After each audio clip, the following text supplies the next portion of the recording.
বৰপেটা জিলাৰ চেঙা সমষ্টিত অধিক শোচনীয় হৈ পৰিছে বান পৰিস্থিতি।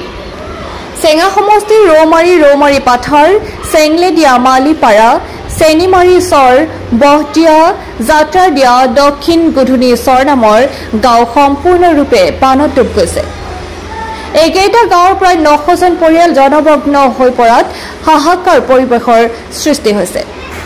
বানাক্ৰান্তৰ বাবে নাই স্থায়ী আশ্ৰয় শিবিৰ। ফলত বানত ককবকাই থকা 900 পৰিয়াল একাংশই ওখ ঠাই, মথাউৰি আদিত পলিথিনৰ ত্ৰিপাল আৰি পোহনীয়া জীৱ-জন্তুৰে সহাৱস্থান কৰি থকা পৰিলক্ষিত হৈছে। আন একাংশই পানীত ডুব যোৱা ঘৰখনতেই ওখ চাং বান্ধি থকা পৰিলক্ষিত হৈছে। চেঙাৰ বন্যাৰ্তসকলৰ বাবে চৰকাৰে কোনো আশ্ৰয় শিবিৰ স্থাপন কৰা নাই।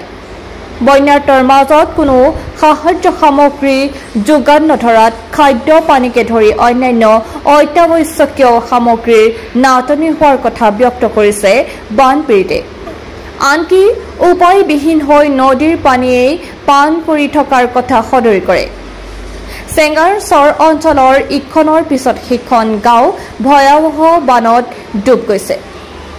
ইপিনে বানৰ সমান্তৰালকৈ চেঙাৰ বিভিন্ন প্ৰান্তত অব্যাহত আছে খহনীয়া। যেন ভূতৰ ওপৰত দানহ পৰাদি পৰিছে চেঙাবাসীৰ ওপৰত। ডক্টৰ হাফিজুৰ ৰহমান বানাক্ৰান্তৰ বুজ লৈ সামৰ্থ্য অনুসৰি কিছু খাদ্য সামগ্ৰী আৰু ঔষধ বিতৰণ কৰা দেখা যায়। শীঘ্ৰে চেঙাৰ বন্যাৰ্তৰ মাজত সাহায্য সামগ্ৰী যোগান ধৰিবলৈ জিলা প্ৰশাসনক দাবী জনাইছে ভুক্তভোগী পৰিয়ালে।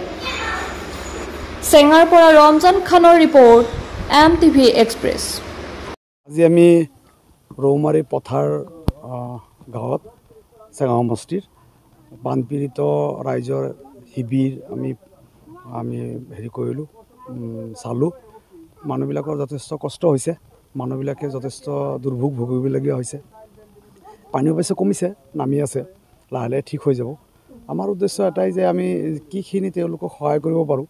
সহায়িত্ব বুলিলে বহুত ডাঙৰ বস্তু বুজায়, কিন্তু এই বিপদৰ সময়ত আমি অলপ সহায়ৰ হাত আগবঢ়াম বুলি মই আজি চাউল, দালি, ঔষধ আজি লৈ আনিছোঁ আৰু দিলোঁ, দি ভাল লাগিল।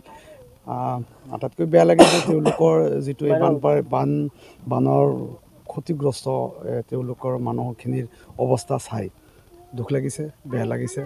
আৰু তেওঁলোকে একদম অস্বাস্থ্যকৰ পৰিৱেশ, অস্বাস্থ্যকৰ এটা শিবিৰত থাকি আছে। আৰু তাৰ যিটো কাৰণত তেওঁলোকৰ বেমাৰ আজাৰ হ'ব পাৰে। গতিকে মই তেওঁলোকক আৰু এই ৰাইজক মই ক'ম, আপোনালোকে অলপ সতৰ্ক থাকিব। বেমাৰ আজাৰ হোৱাৰ লগে লগে আপোনালোকে স্বাস্থ্যকেন্দ্ৰৰ লগত যোগাযোগ ৰাখিব, ওচৰৰ স্বাস্থ্যকেন্দ্ৰৰ লগত যোগাযোগ ৰাখিব। আপোনালোকে পানীবিলাক গৰমকৈ খাব, আপোনালোকে লেতেৰা হৈ নাথাকিব। বানপানীৰ পিছত বেমাৰ আজাৰ যথেষ্ট বেছি হয়, টাইফইড, মেলেৰিয়া ইত্যাদিৰ পৰা আৰম্ভ, বিশেষকৈ পেটৰ অসুখ, ডায়েৰিয়া বেমাৰো যথেষ্ট বেছি হয়। আৰু আমি চাব লাগিব যে বানপানীৰ পিছত আমাৰ নেচাৰেল সাপ চাপো ওলায়। গতিকে তেওঁলোকে যিহেতু চৰত থাকে, জংঘল, হাবি বন, তাতেও তেওঁলোকে যাতে অলপ সাৱধানতাৰে থাকে। ঘৰৰ চাৰিওফালে যাতে ফিনাইল চিনাইল দিয়ে, তেতিয়াহ'লে বীজাণুবিলাকো মৰিব, বীজাণুবিলাকো নহ'ব আৰু সাপৰ পৰাও আমি দূৰত থাকিব পাৰিম। আৰু আমি যিখিনি সহায় সহযোগ আগবঢ়াব পাৰোঁ তেখেতসকলক, চাউল, দালি, তেল, পানী, আমি ঔষধ ইত্যাদি আমি লৈ আনিছোঁ। আমি সৰু এটা টোপোলা লৈ আনিছোঁ, তো সেইখিনিতে তেওঁলোকে বহুদিন খাব নোৱাৰিব। কিন্তু এটা বিপদৰ সময়ত মানুহে পানীত পৰিলে বোলে এটা জাবৰ জোঁথৰ পালেও ধৰে বাচাৰ কাৰণে। তো তেওঁলোকৰ মই ভাবোঁ যথেষ্ট উপকাৰ হ'ব এইখিনিত, আৰু তেওঁলোকে এইখিনি সহায় কৰাৰ কাৰণে আমি ইয়ালৈ আহিছোঁ। আপুনি ইয়াতে শৈশৱটো আপুনি পাৰ কৰিছে? হয়, মই ৰৌমাৰী গাঁও, একচুৱেলি আমাৰ চেনিমাৰীত মোৰ জন্ম আছিলে। ৰৌমাৰী গাঁৱতে মই মোৰ বাল্যকালটো মই পাৰ কৰিছোঁ।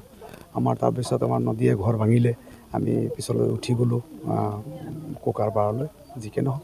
সেইটো মোৰ এটা সেইবিলাক কথা মনত কৰিলে মই এনেও আৱেগিক হৈ যাওঁ, আৰু সেইখিনি কথা মই মনত কৰিব নিবিচাৰোঁ। এইটো এটা অভিশপ্ত দিন আছিল বুলিয়ে মই ভাবোঁ।